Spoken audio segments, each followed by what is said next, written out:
Pinagpapawisan ako eh. Hindi ko alam kung ano nararamdaman ko. Sabi din ni Kuya, kinilabutan ako. Akala ko malikmat ako lang. Parang more on mas maganda na wag na po natin galawin. Kaya alam ma'am, talaga dyan sa baba, talagang halos ayaw namin pasukin niya. Kaya doon Wala, may nakita ako kaninong itim. marami akong nakikita rito, kababalaghan. Wala, ginigilabutan mo yung katawan ko, Diyos ko. Uy! Dali! Dali ako si Jonas! Sabi ko, umalis siya. Kitang-kitak talaga. In the name of Jesus. Hallelujah. Lord, if I in the name of Jesus.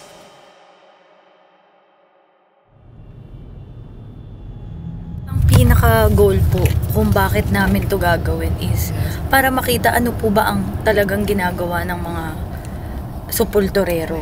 So si Nanay Bessie ang kasama natin para i-guide tayo sa mga gagawin natin para wala tayong maabala na kaluluwa ngayong araw dahil si Nanay 10 years old pa lang meron na siyang ganung gift na nakakaramdam and nakaka-cleanse or nakakataboy or sa madaling salita para walang sumama sa amin pag-uwi.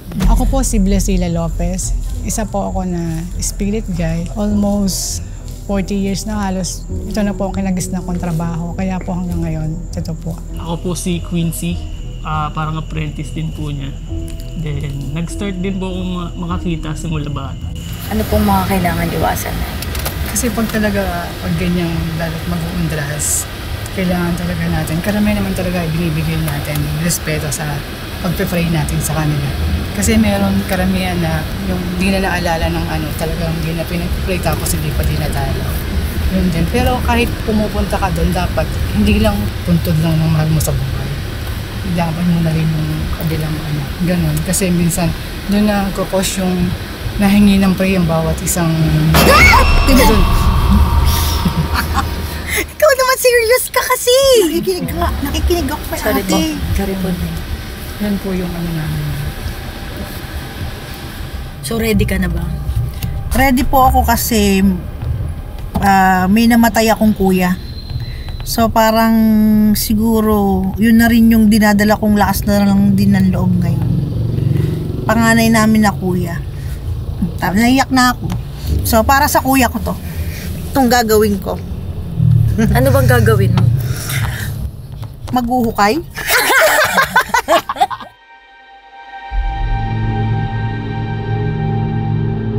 Ang Manila North Cemetery ay isa sa pinakamalaking sementeryo sa Maynila at isa sa pinakamatandang libingan sa buong bansa.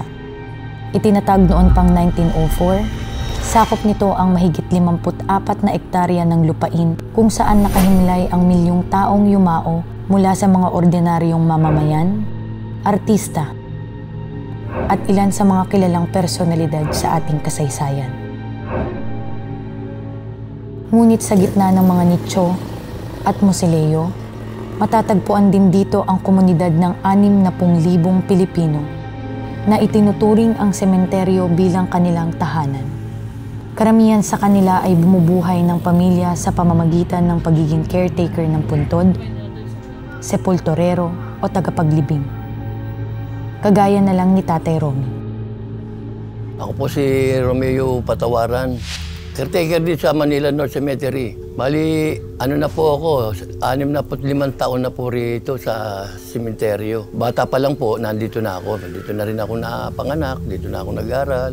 Ang suporturero po, ang daming trabaho po. Pero nyo, pag magwawalisan namin, tapos namin magwawalis, pupunasan namin yung mga ibabaw na nicho. Madaling araw, nagdidilig pa kami. Dahil noon, wala pang mga tubig-tubig dito.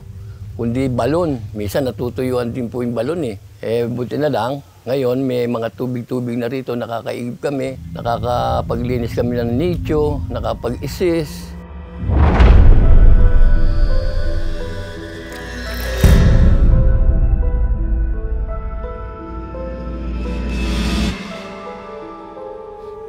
Ako si V at nandito tayo ngayon sa Manila North Cemetery para maging supultorero. So hindi ko to kayang gawing mag-isa.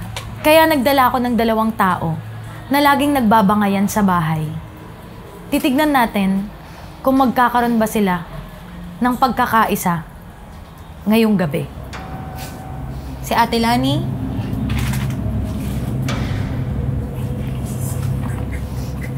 at ang kanyang mortal na kaaway, Kuya Jonas. Pupuntahan na natin si Tatay Romy. Siya yung magsasabi sa amin ano may yung mga dapat naming gawin ngayon. Dahil ngayong gabi, hanggang bukas ng umaga, kami ay Suportorero. Hanggang bukas na umaga, wala naman sa plano yun. Sabi, saglit lang tayo dito. Hindi mo pa alam. Naka-short nga lang ako kanina, wala nga sa plano. Ito yung kay Saito, oh. Pati ganyan ka na hanggang bukas. Diyos ko, problema ba naman yun? Ay, wait lang daw. Oy, Sorry. Puisit naman to, nakurot ko yung po.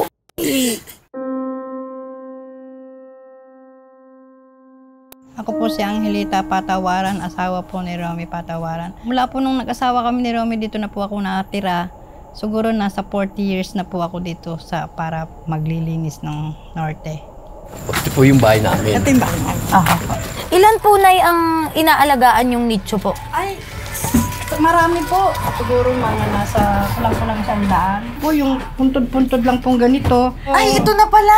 Ayan po yung mga parents na asawa ko. Ayan po tatay at nanay niya at saka yung kapatid niya. Sila nakalibing dito. Dito kami natutulog mag-asawa. Ang mga anak niyo po? May kanya-kanya ng bahay. Bali dito po nakatira, dalawa lang po Dalawa na kayo. lang po kami na lang po. Kasama niyo po yung magulang. Oo, kasama dito doon po ka.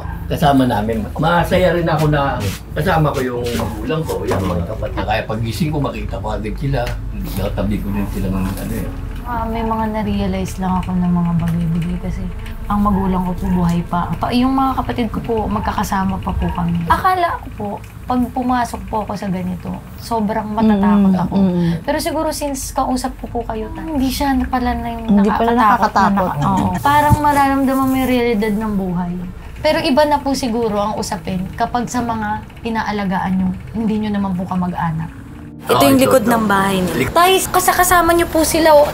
Kilala nyo po ba ito, Tay? Ito kilala ko to. Kaibigan ko yan. Magkatali ko na kami matulog. Paano po ganito karami? Ano yan? Sa isang ganito, paano po yun? Mga buto na po yan. Ibinaon ko na po lahat sa ilalim. So kayo rin po ang nagbuhukay mismo ng buto? Oo. So, sasako ko, tatakpan ko yun, sisimento ako lahat yun. Ang nakalutang na lang itong bagong patay. Bali, isa po ito sa inyong inaalagaan. Oo, yeah. Para kina Tatay Romy at Nanay Beng, normal na lang ang mamuhay at matulog sa gabi katabi ang mga yumaon nilang mga kamag-anak at kaibigan.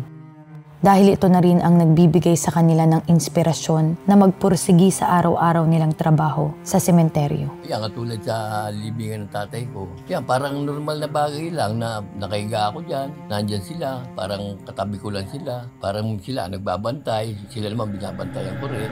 Bali ngayon, Tay, dahil nandito kami ang roronda para sa'yo. Okay, oo. Meron kaming dito na nicho, bukas. Bukas? Bukas. Bukas! Oo, Di may bukas. tao dun. Wala. Diyos ko, Kala ko may nakalibing doon. Wala. Bakante. Bakante siya. Oo. Una po kasi, ramdam ko na po na talagang marami kaming makikita at marami kaming mararamdaman na ganon sitwasyon. Matanda po, nakakulay itim siya. Tapos banda bago tayo pumasok po, nakita po akong bago tayo bumaba ng sasakyan. Nagtatakbuhan na po sila dun sa may puno sa paganto. Hindi na ako makahinga. Grabe yung, ang dami po nila. Hindi lang po isa, tatlo. Marami po sila. Bago po tayo mag-umpisa, naamoy na po namin na malansa. Yung sariwa na ganun po yung pag may bad spirit na hindi na matahimik, malansa po siya. Kung wala kang talagang panampalataya, hindi mo talaga makakaya yung ganung sitwasyon po. Ngayon, ito palilinis ko sa inyo. Kailangan malinis yan, ha? Iwan ko na kayo rito. Buto tayo. Kami lang, Tay. Kaya niyo yan, oo. Paano kayo naging suportorero kung di malakas ang loob niyo? Maliban sa pagpapanatili ng kalinisan ng sementeryo, ang ilan sa mga kwentong aming narinig at personal na mga naranasan ay patunay na ang pag-iingat mula sa mga elementong hindi nakikita ng ating mga mata ang isa rin sa nagbibigay bigat ng trabaho ng pagiging isang sepulturero. Isang marangal na hanap buhay kung saan sakripisyo at respeto sa parehong buhay at patay ang puhunan. Minsan, lalo na nung bago ako dito, takot ako. Hindi ako makatapak sa ganyan. Lilinisin lang po. Lilinisin lang po, tabi-tabi po. Pero nung nasanay na ako, okay na rin. Kahit tapak-tapakan ko lang siya, nakikiraan na lang ako. Minsan humingi ka ng sorry. Kasi kung sa akin man mangyari yun, magulang ko sila tatapak-tapakan, hindi na ako papayag. Kaya siyempre, wala nang ibang ahakbangan, wala kang ibang dadaanan, kundi yun lang talagang ahakbangan mo. So makikisorry ka na lang at makikidaan ka na lang.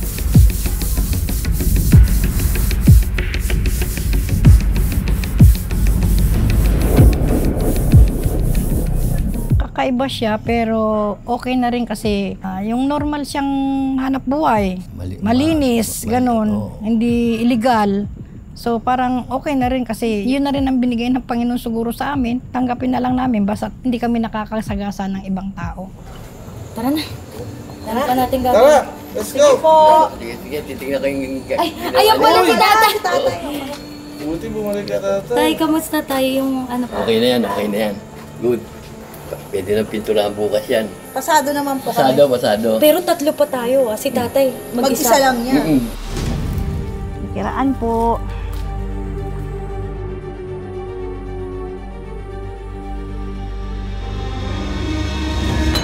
Kikiraan po, tabi-tabi po, bari-bariyapong po, bari-bariyapong po. Ate, parang kumakati yung CS ko. Oh, tita! Ina! Ano po?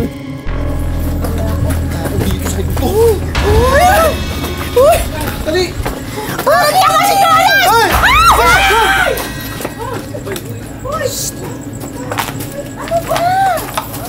Si Kuya talaga. Buwisit to si Kuya Jonas. Hindi na talaga niya maano ang kung saan ilalagay yung kakulitan niya. Ako naman, ang inakala ko, parang holdapin. May laman talaga yan, mayroong Lalaki. lalaki yan. Saka, dating pinutol ko na yan. Tayo, ito yung lilinisin, tay. Ano ba? So, guys, tingnan nyo yung lilinisin namin. Yung itsura ni kay Jonas. Shit naman, ako yan. Saan po? Pasensya, pasantabi. Saan po? So, may puno po. Huwag pinapato! Nakakakilabot talaga. Opo. Kahit ako, kinalabutan ako. Pinutol ko na yan. Dating binalatan ko na yan. Tapos, di ako pinaano sa paa. Baga, nagkaroon ako ng parang nag-lock. Yung ilalim niya, dapat papatayin ko yan eh. Yung puno? Oo. Yung ugat niya, kuya? Hindi ako pwede. Totoo kasi, based sa kwento ni Kuya na dito meron talaga. Meron yan, area ko. Bago nyo po ikwento, naramdaman ni nanay. Sinabi ko naman, area ko na, meron talaga rika. Nililinis lang po kami ng nicho po. Wala po kami kahit ano masamang intensyon. Kaya natin to. Okay, sige. Kaya niya. Ako ang taga-brush. Ako taga-ilaw. Ako tiga-ikip. Kasi yung supporterero talagang hirap niya. Kapit patalim ka lang sa hanap buhay ng pag-caretaker. Ang kasi ang bayad kasi ng caretaker hindi man buwanan eh. Minsan taunan. Tsaka delikado rin sa sa katawan ng tao katulad magbubukas kami. Siyempre, kung may sakit yan, langhap namin yan kasi dito sa amin, hindi kami nag-face mask eh. Hindi rin kami nag-gloves, hindi kami sanay na mag-gloves. Kasi nakasanayan namin, kinakamay talaga namin. Pag nagbukas kami ng nicho.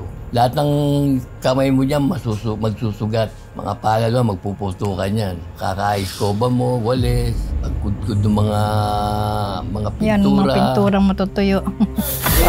Okay naman po yung una. Pero nung dumating na kami dito, doon na yung parang medyo mabigat na. Ay, dito po. Kaya nagpatirik po kaming andila. Pero yung puno po kasi meron nung nakatira. Nakatingin, ganun. Bago pa lang tayo pumasok, grabe na. Kalabot namin dito. Andiyan mo. Nagagalit po siya sa akin. Hindi na. Kasi yung nakilaman ko wala. Nanonood ka tayo. Tabi-tabi po. Sa una, hindi kami pinayagan kasi ang lilinisin na namin doon, yung mismong ataul na, yung pinaglagyan talaga ng patay. So parang sinabi ni Nanay Blessy na wag na kasi parang ayaw ipagalaw. Merong nakatingin sa amin na nandun sa puno. So natakot ako, kaya nung sinabi ni Nanay na wag nang pakialaman, hindi na namin pinakialaman. Maraming salamat din kay Nanay Blessy kasi guided kami sa ginagawa namin ngayon. More on, mas maganda na wag na po natin galawin yung mga gamit nila para sa ikakatahimik po na. Wag na po. Tara na po. Nabubulabog. Break muna tayo, sumasakit na ulo ko. Alam mo, yung tuhod ko parang nalalambot ako. Nalalambot lang yung tuhod ko.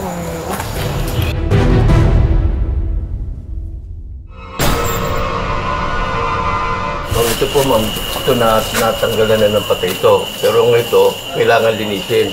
Kasi po bukas, paglilibingan ng bago ito, kailangan linisin po yan. Ano po to? Mga buto po yan, mga ano po, basura. Basura po. Basura ng patay. Ikaw muna. Eh, ikaw? Uy, taga-flashlight ako. Hindi, kasama plastic sa parte ng trabaho ni tatay yun kasi may gagamit na bukas. So, kailangan tayo gumawa.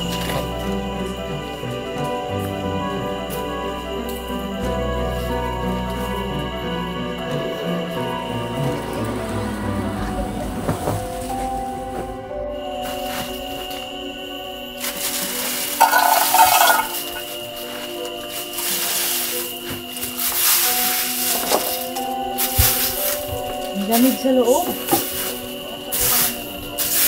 Ako.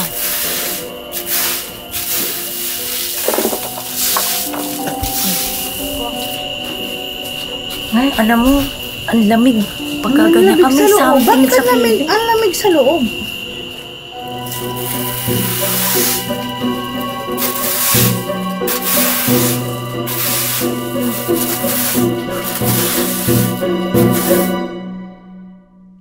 So, ang next na natin gagawin is yung usual na ginagawa ni tatay. Meron tayong ruta na kailangan ikutan para i-check. Bali tayo. Ito po ang ano nyo. Ito po yung iniikutan nyo at binabantayan. Oo, ito. Ito halos lahat to. Yan, tabi-tabi na yan. Oo, ako na ng mga naglilinis dyan. Aray ko, tay. Nasampal ako nung. Sorry. Yung sinecheck din namin, yung kunyari, yung mga ano na yan, kung may mga taong dumudumi dyan, gano'n. Isa na yun. Tapos papaalisin po. Oo, pinaalis namin yun. Nanakaw, siyempre, isa na yun.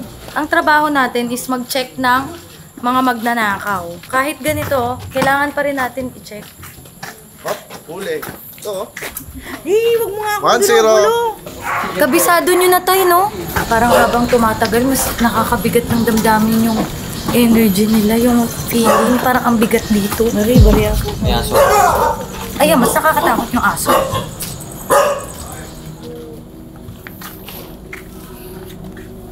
Hala, amoy ano? Naamoy mo? Ako, amoy usok. Dito. Oh my God, naamoy ko yung tabako. Grabe doon eh. Ha?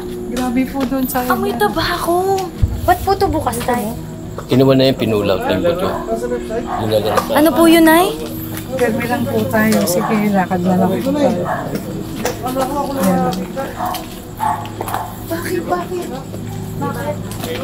May bata sa left side mo. nakasunod. Opo. Hindi naman natin kinakalaban sila. Hindi natin pwedeng kontrahin kasi hindi naman tayo nakikidaan lang tayo. Nakatingin lang na kasi minsan gusto nang gumalaw na gusto kang galawin. Opo. Okay ka lang ba? Okay naman ako, kaya lang ninervous ako. Yung pawis ko, alam mo. Ibaba nitong veterans. May libingan dito sa ilalim. Kayo po, pinapasok niyo yun? Oo, dati pinapasok ko yun nung hinawakan namin ito. Kaya alam ma'am, talaga dyan sa baba, talagang halos ayaw namin pasukin niya.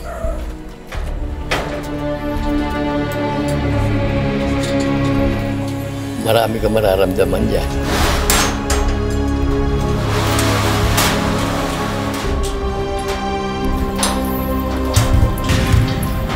Yun, init.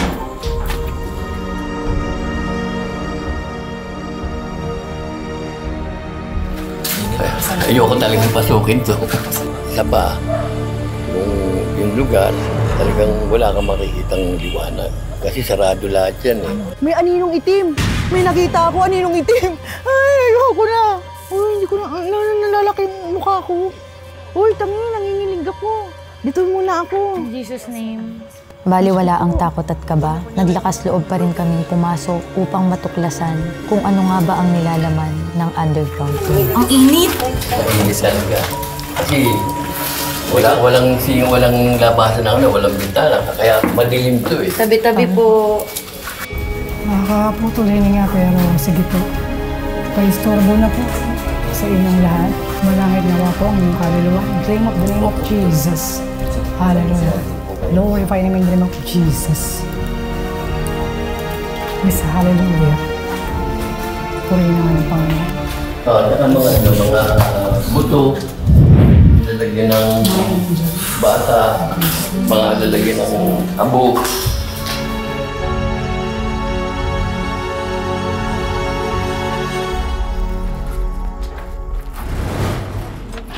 Nakakatakot. Uy. Bakit? Anong naramdaman niya?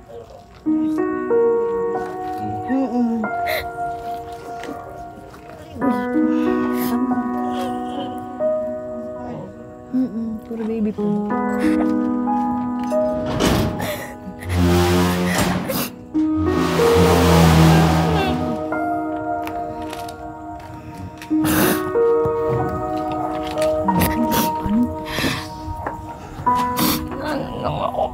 Kakawa, puro baby.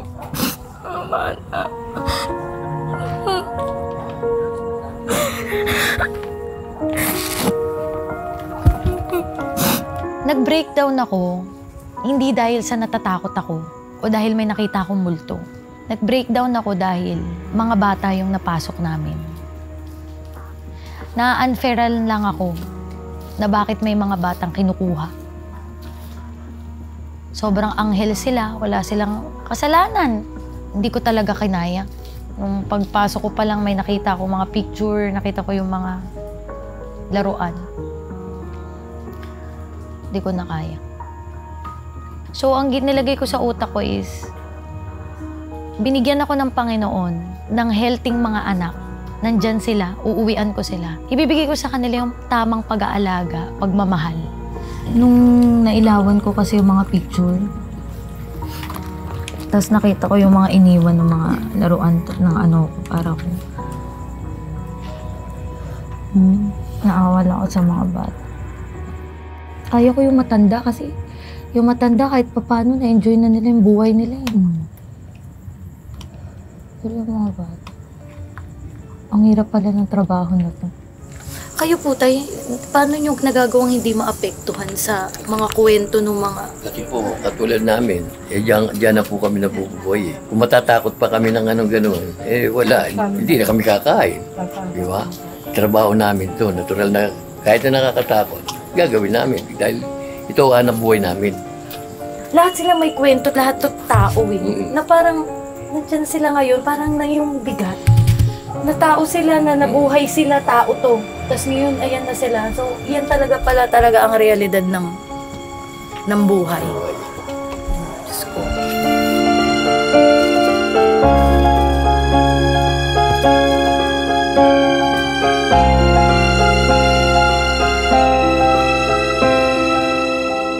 Dahil sa bigat ng naranasan namin sa underground tomb, ay minabuti naming magpahinga saglit at magkwentuhan tungkol sa mga nangyari.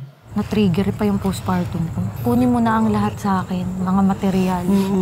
Kunin mo lahat, kahit kunin mo na sabay-sabay, wag lang yung mga mahal ko sa buhay, lalo na yung mga anak ko. Lahat ng pinaghihirapan mo, lahat ng kinaka-stress mo about sa mga material, wala. No? Yung status mo, wala. Spend your family. Spend your family.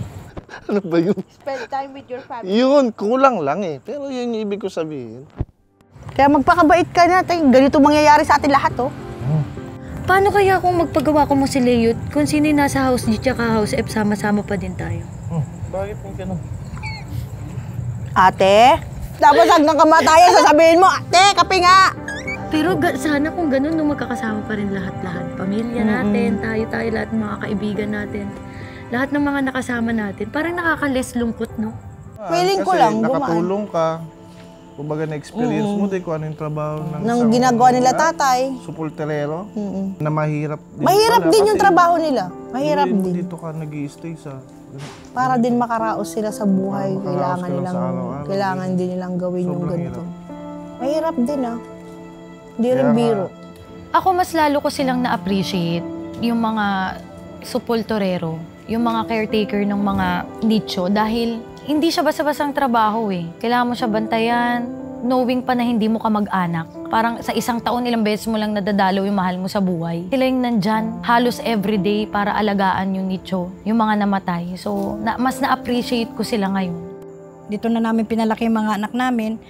Ayaw naming matulad ang mga anak namin sa amin kasi parang hindi magandang sa mga anak pa nilang kung andito pa rin sila. Nangarap din kami na lumabas para naman maiba yung generation ng mga anak nila. So nung nagkaroon kami ng apo na nag-graduate ng 2 HRM at saka isang culinary, proud na kami doon. Lalo na nung karoon kami ng cum laude na apo.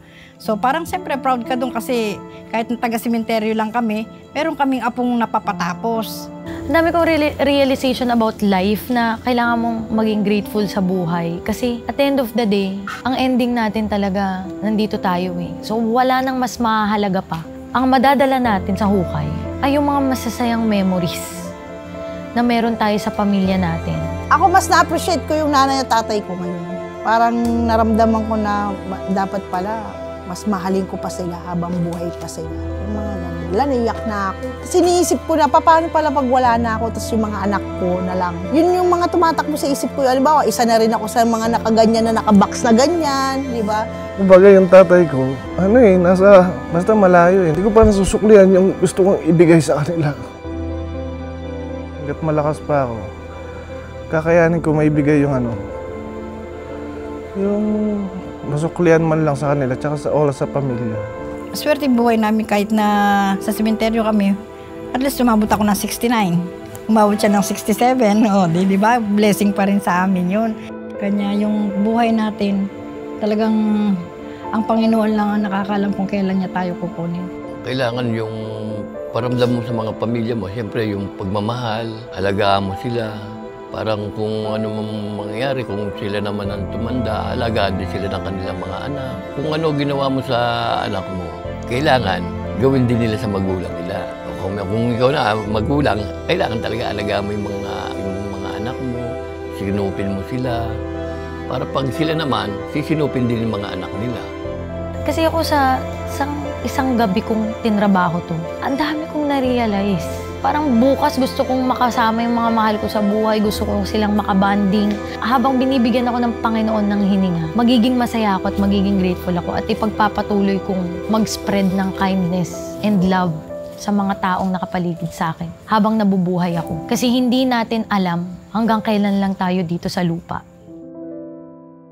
Bago kami tuluyang umuwi, ay minabuti namin na balikan ang puntod na aming binisita upang mag-alay ng dasal kasama sina Nanay Blessy. Sa saglit na panahon bilang sepulturera, naranasan naming mag-ikot sa sementeryo sa madaling araw, maglinis ng labas at loob ng nicho, mag-anlaw ng walang banyo. Naramdaman ko ang bugso ng emosyon mula katatawanan, katatakutan at pangungulila. Isang araw lamang sa araw-araw ng pamumuhay ng mga kagaya ni Tatay Romy na isang sepulturero ang siyang magpapaalala ng importansya ng buhay at halaga ng bawat oras kasama ang mga mahal natin sa mundong ibabaw.